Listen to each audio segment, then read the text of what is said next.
একজন নারী পুলিশ যদি বলে আমি আমার স্বামীর বাইরে আমি পুলিশ ডিপার্টমেন্টের ভেতরে আমি আর কারো কাছে কখনো বিছানায় যাইনি। আমরা বিভিন্ন ধরনের দর্শনের কথা শুনে আসতেছি, কিন্তু আজব এক রহস্যজনক কিছু কথা বললেন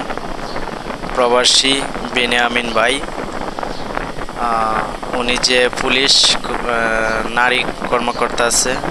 তাদের বিষয়ে কি বললেন, ওনার মুখ থেকে শুনি উনি খুব চ্যালেঞ্জ স্বরূপ বক্তব্য বললেন যে নারী কর্মকর্তাদের চাকরি নেওয়ার পূর্বে তাদের সাথে কি কুকর্ম হয়েছে এগুলা চ্যালেঞ্জ স্বরূপভাবে উনি সবার সামনে উপস্থাপন করলেন। চলুন ওনার বক্তব্যটি শুনে আসি,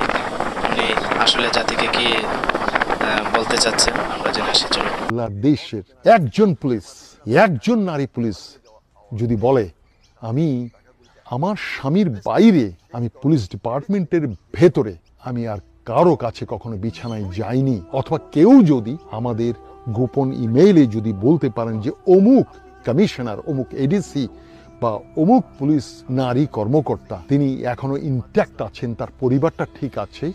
এবং তিনি কখনো রাষ্ট্রীয় সুবিধা বা পুলিশ ডিপার্টমেন্ট সুবিধার জন্য তিনি বিছানায় যায়নি, এমন যদি কেউ প্রমাণ দিতে পারেন তার জন্য বনি আমিন চ্যানেল থেকে $10,000, নট অস্ট্রেলিয়ান ডলার, $10,000 তাকে পুরস্কৃত করা হবে। আমি আবার বলে রাখছি, বাংলাদেশে একজন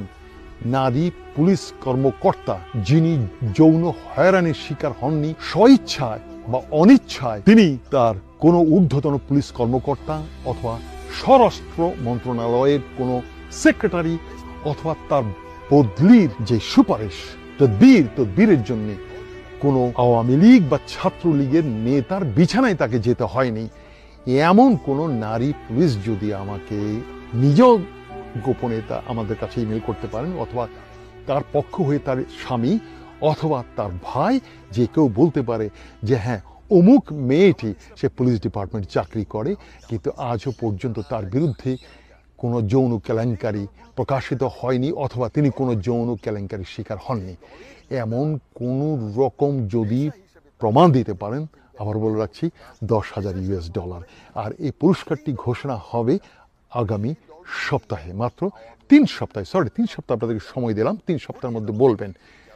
দুবাই ইউএই থেকে বনি আমিন সেই পুরস্কার ঘোষণা করবে 4th of October।